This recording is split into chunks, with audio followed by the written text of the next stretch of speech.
Well, I'm a teacher, and as a teacher I'm really interested in radical pedagogy. So I feel like, okay, I work for a community college, first of all, and people will say, you need to keep your politics out of the classroom. But the more I think about it, the more I think, being a radical teacher, thinking about what pedagogy means from that point of view, I feel like it's not just a set of tools, it's a whole way of being. You can't leave who you are outside the door when you walk in the classroom. It becomes, it has to become a part of all that you practice.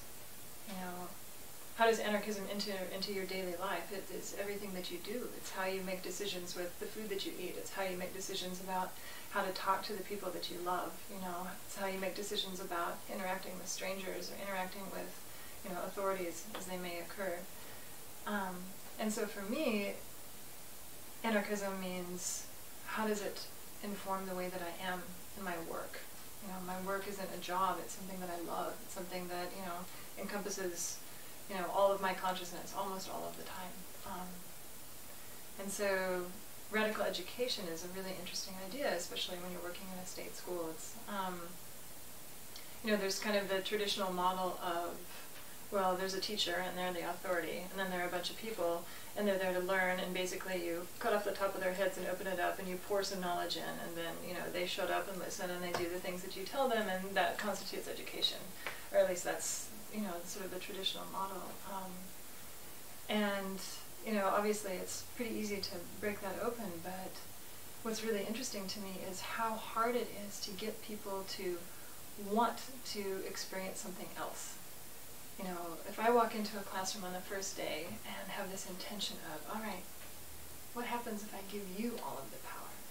The very first thing that happens is they immediately want to push it all back, like they don't want it. They're like, I don't know what to do with this. No one has ever asked me that question before, like, how do I want to learn? I've got no idea. I've never tried. I've never tried to do it by myself. And so for me, it becomes this practice of introducing just the very idea of, you're responsible for your learning. What is it that you want to learn? Why is it that you want to learn that? What is it you're going to do with that in your life? How are you going to behave with all of the rest of these people as you find out that information, or as your brain makes those new connections? Who do you want to be?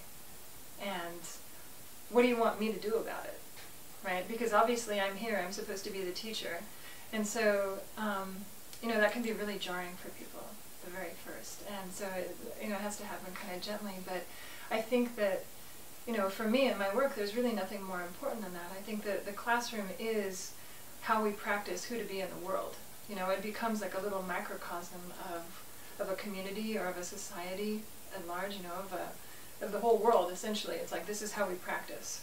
And so, if we say that there's one person that gets to stand up while the rest of us sit down and they tell us what to do, and then, we kind of become clock watchers and we, learn just how to listen and nod at the right times, then obviously that's what we're going to carry into the rest of our life as well.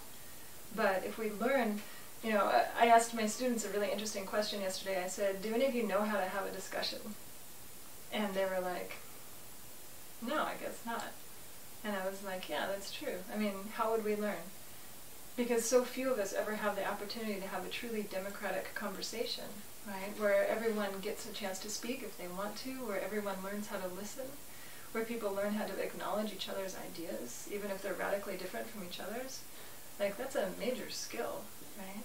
And so, like, one of the ways that I try to, it's like my secret little subversive thing, like, if I can teach people how to listen to each other, how to figure out what it is that they think, first of all, learn how to express that, either in writing or in speech, to learn how to have that kind of patience with each other and that openness, learning how to reach some kind of consensus on an idea and how to build that together, and then learning how to take responsibility for their own learning experience and to say, this is what I want and this is why I want it, and I need it from you, or I need it from this person, I need it from this book, and I'm going to direct the way that I want to learn. I think that if I can encourage that kind of thing in my students, and if they can learn how to have those skills, then, whether they know it or not, then that will translate into who they are outside the classroom as well. You know, they learn how to listen. They learn how to help each other. They learn how to express themselves. They learn how to take responsibility for the things that they need. So.